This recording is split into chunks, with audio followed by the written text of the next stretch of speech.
Well, this is Baruch again, and we're back here at the Tikkun Elevator Kollel. We're going to be looking here at this topic called Jewish communities in Ashkenaz up to 1096. Now, 1096 is a long time ago. It's 1,000 years ago. So that's how far back we are in that place, and we'll get an idea of what was going on in the Jewish world. Now, looking at this map, here you have a picture of what Germany looked like at that time. Germany, Austria, and Italy, the Papal States. This is what in the approximately year, let's say 1050, that's what he said, or 1096, the end of the 11th century. That's it, the end of the 11th century. This is where the Jews lived. Now, like I did the last time, I'm going to look at I have a choice whether to look at the map first or look at the map second. The map kind of speaks for itself what our condition was. Now, this is Jewish people. Now, where did the Jews come from? Dr. Henry Abramson talks about that the Ashkenazi Jews really, he feels, developed from Italy. That those Jews who were left over, so to speak, from the massacres in Jerusalem, made their way as slaves, so on and so forth, into Italy itself. And they prospered there to a certain extent and spread north into France and into Germany. This is all called the Rhineland. Let's say this area, the French Rhineland, the German Rhineland. This area right here. It's all Catholic. So let's see what we have here. Starts out and it says like this. Let me bring it down a little bit more so we can see a little bit closer. At the end of the 10th century, Emperors Otto I and Otto II issue edicts subordinating Jews to bishops. They are to reside in separate neighborhoods and enjoy certain privileges, like do business, things like that. I'm not sure. What are the privileges? There's a number 2 down here. Now I've got to go down here to this place called Lucca. Colonimus, it's a Jew, whose family moved to Mainz in 917, saves the life of Otto II. He saved the life, apparently, of the king. Number 3. Rabbeinu Gershom, in the year 960 to 1030, head of the yeshiva and known as Meiragola, the light of the exile. Among his important, took a note, the regulations that he put in are a ban on bigamy and an order forbidding amending Talmudic texts. So in other words, if there's errors in them, we don't try to change them. We can take it the way that it is. Number 4. Henry II expels Jews who refuse to convert. Among forcibly baptized is the son of Rabbeinu Gershom himself, who was forced to become a Christian. Number 5.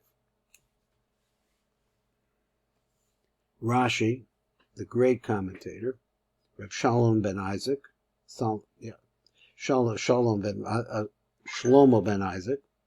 studies at the yeshiva of Worms. So I'm not sure if I could see where Worms is on this map. Let me see Worms. There's Worms. These cities, Mainz, Worms, and Speyer. So we'll hear about them more. And Mainz, 1068, referring to Troyes, which I'm pronouncing the way my French friend says that the Troyes is really pronounced Troyes, and established yeshiva. Composes a commentary on the Bible and the Talmud. So this is the time that we're talking about, that everybody who's a learned Jew wouldn't understand what that time is. Now let's see if there's any more here. Here's number 6. Bishop Rudiger, here in Speyer, allocates special neighborhood to Jews. Now this is the concept of the ghetto. It closes it with walls, grants privileges. Group of Jews active from Mainz. The last one, or last 2, 1090, Henry IV confirms privileges granted by Rudiger and grants additional ones. Number 8, Prince Vratislav II, 1061 to 1092, grants autonomy to the Jews. Okay, oh, that was in Prague. Those all different kinds of things, all different kinds of places. Now let's take a look over here at what we have to say about this time.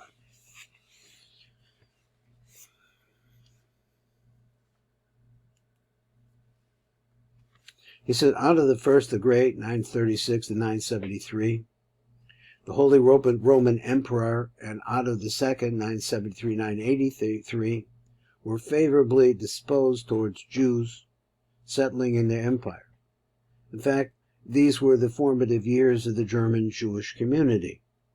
Henry II, and we see we're right around the year 1000 here, at first confirmed the rights of the Jews of Merseburg, 1004, in the relationship with the bishop of the city. However, in 1012, the Jews of Mainz were expelled. Some say this was due to the incident of the priest Basilius converting to Judaism. Others relate it is the burning of the Church of the Holy Sepulchre in Jerusalem by the timid Caliph al-Hakim. The decree was soon revoked, however, apparently after the intervention of Rabbi Yaakov ben Yekutiel with Pope Benedict, 1012-1024. So here we are, negotiating with people, trying to stay alive as a community. Mainz was the capital of the state, and it was natural that Jews should have dealings with the ruling authorities in many spheres, and that these dealings should affect the Jews in other parts of the state. A Jewish community existed at Mainz in the 10th century and perhaps even slightly earlier. The arrival of Colonimus and his Lucca family inaugurated a period of effervescence. I think it's effervescence, but it says effervescence.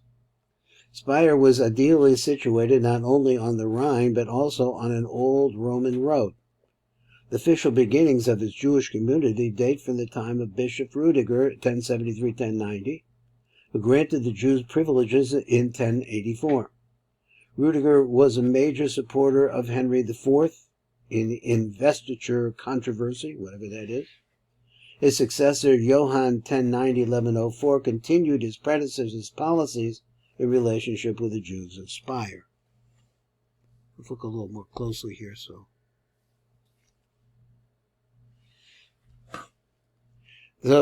the significance of Rudiger's privileges granted to the Jews of Speyer transcends their actual value for the community.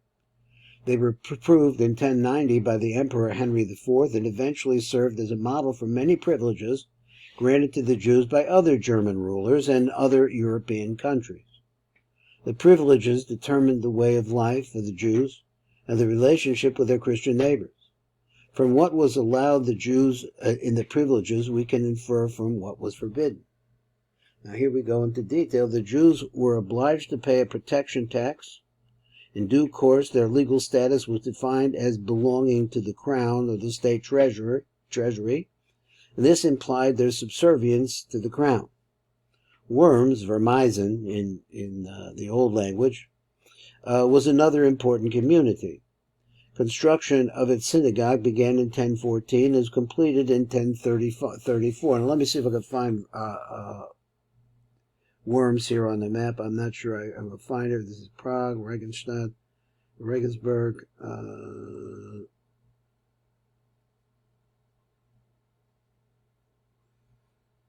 Should be right there. Yeah, Worms. It's right in between. So these places, Mainz, Worms, and Speyer, are going to be famous later on.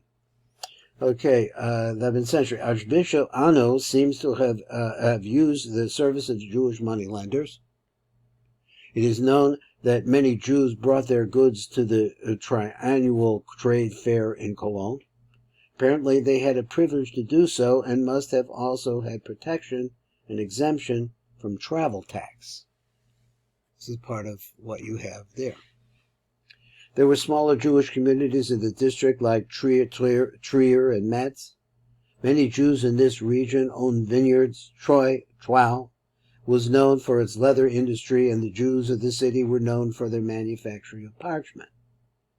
The spring of 1096 saw a bustle of activity related to the march eastward. Peter the Hermit from Amiens was the chief agitator and preacher for the launching of the First Crusade.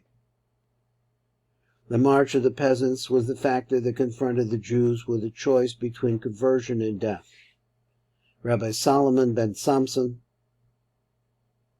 a contemporary Jewish chronicler, describes the massacre of 1096 and cities and cites the cries of the mob.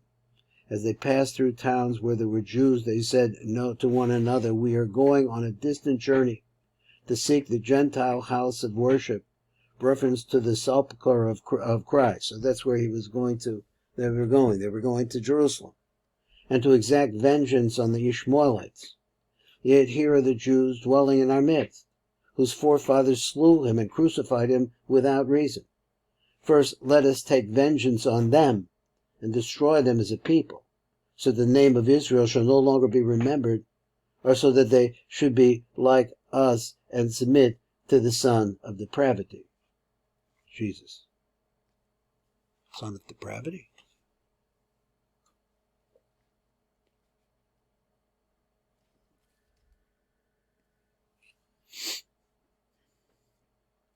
Jewish community in a state of dreadful apprehension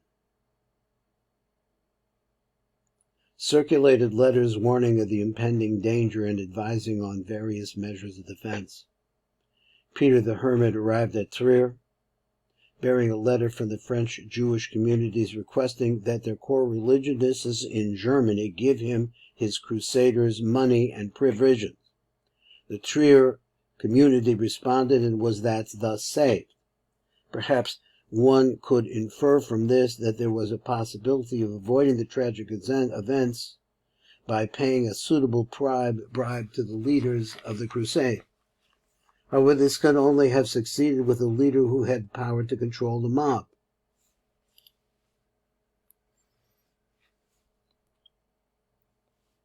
Such was not the case with the leader of another contingent of crusaders, Godfrey of Bouillon, who was destined to become the first ruler of the Crusader kingdom in the Holy Land. A rumor spread that Godfrey had vowed to exact vengeance on the Jews for the blood of Jesus. The Jews of the Rhine communities turned to Colonimus. The Parnas of the Mainz Jewish community asked him to intervene with Henry IV, who was in northern Italy at the time, and requested him to order Godfrey to desist from his plans. However, before Henry's orders reached him, the bloody events took place. Henry ordered his vassals to protect the Jews and guarantee their safety.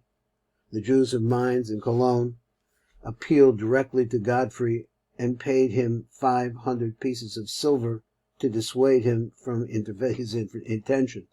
Godfrey, having succeeded on his extortion, informed the king that he had no intention of harming the Jews.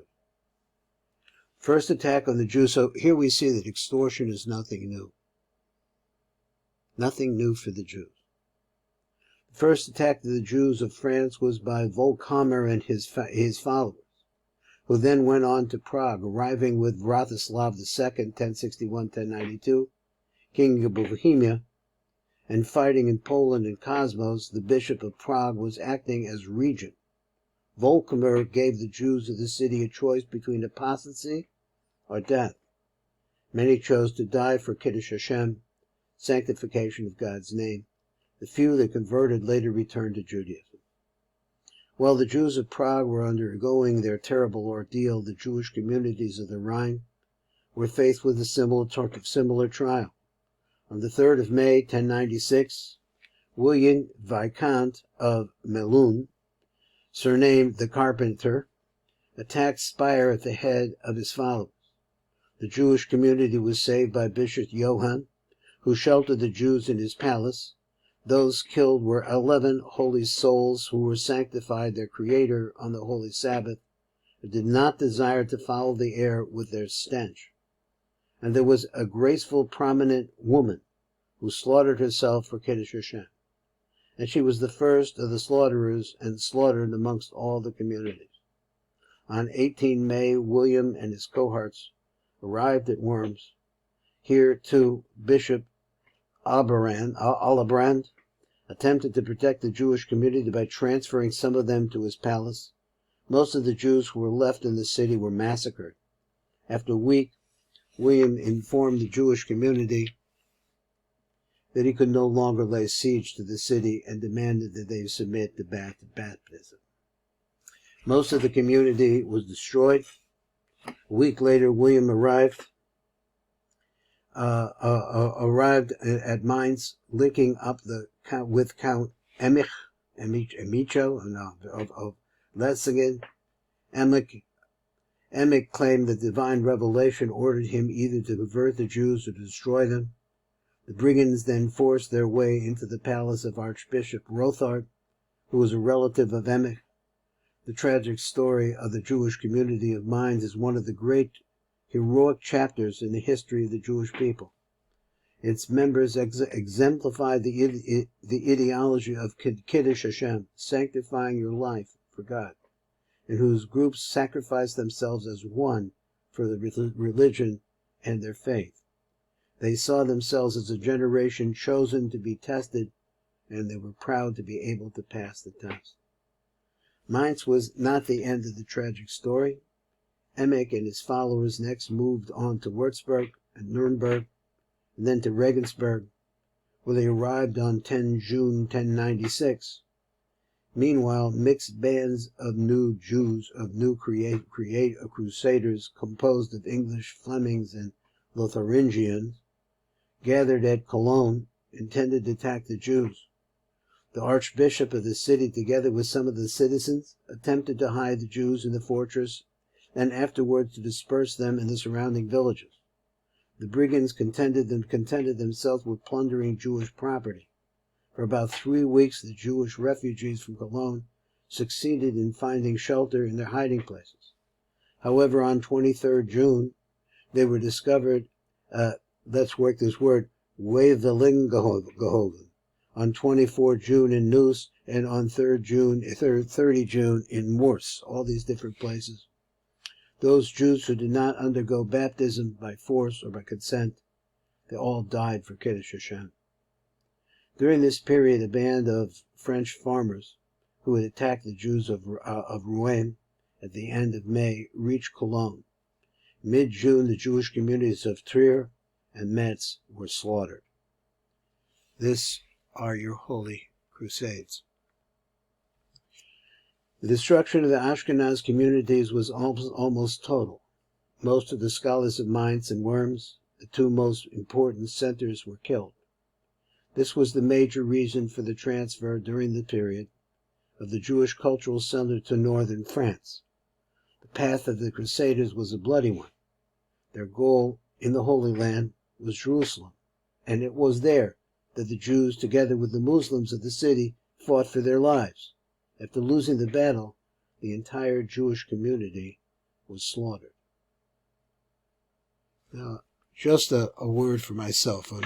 On the eve of Yom Kippur, there was a Jewish man who had become Christian. He had an advertisement, and he said, "It's not your Yom Kippur will atone for your sin, but the blood of Christ." And so I say to myself, it's the blood of Jesus the Jew, who was amongst thousands of other people who were crucified. It's that same Jew that they're killing over and over and over again and massacring over and over and over again. This is Baruch Fleischman. That's the blood that Christ wanted.